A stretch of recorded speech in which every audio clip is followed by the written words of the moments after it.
walking through a wonderful nature reserve. This is in Victoria, Australia. Nice, cool autumn day. I'm going to talk a little bit about accidental incest and genetic sexual attraction, because these are subjects that a lot of people, especially donor-conceived people, seem to be raising as a problem. Incest has never really been a medical problem. If you were to accidentally have children with your close relatives, the chance of a birth defect goes from about 3% in the general population to about 6%. When you're talking about half siblings, this risk is half of that, so you're talking about a 1.5% increase from what's normally 3% to 4.5%. If you're doing IVF, the IVF procedure itself raises the risk of congenital defects from the residual rate of 3% to 4.5%.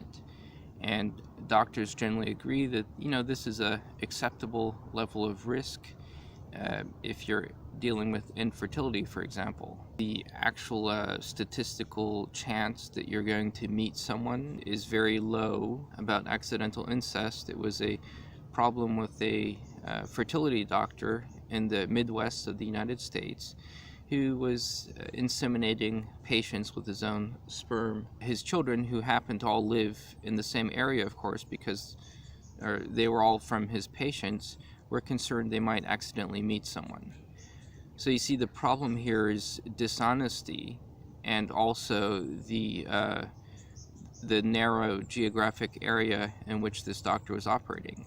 Now, even if you're not dealing sperm donation, because people don't always know who their father is many times, it's quite possible that you could be living close to an unknown half-sibling, even if you're conceived in a traditional relationship. But again, there's no real medical risk from this. So what is all of the concern about? It's what's known as moral horror. Because there's a strong taboo against incest, people don't want to find out later that they are accidentally in an incestuous relationship. And this is one reason sperm banks try to avoid this, not because of a biological risk, but because they know that it would be a concern for their patients. So in order to avoid causing distress to their patients, they're going to try to take some measures to deal with this.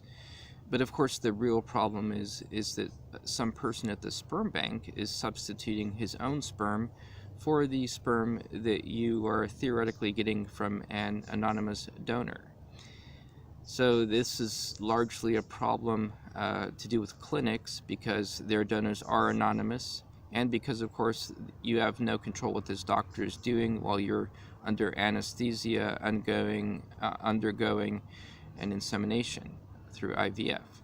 And of course, the medical risk would be about equal to the inherent risk of the IVF procedure itself. So the real way to avoid the problems of accidental incest is to simply use a donor who's known to his children. Now, the question of genetic sexual attraction also comes up.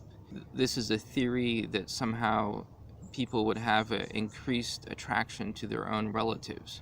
There's no medical basis for it. There's no research. It's an excuse used by people who are actually in incestuous relationships. They're trying to say that they're in this relationship because of an uncontrollable attraction that they were born with, and trying to avoid their personal responsibility. This is a highly theoretical risk. The only times it's actually happened is in cases of adoption or divorce, where people didn't realize they were related. However, the fact that they were in some type of family situation, probably geographically close to one another, made it possible for the relationship to take place.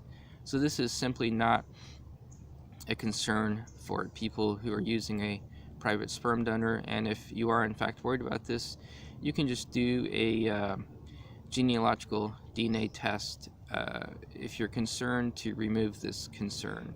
Or preferably, the people are having children, the women who have children would keep in contact with the father of the children to avoid this situation. So basically, this is just not something to worry about, but it gets a lot of interest in the media, which is why it's harped on.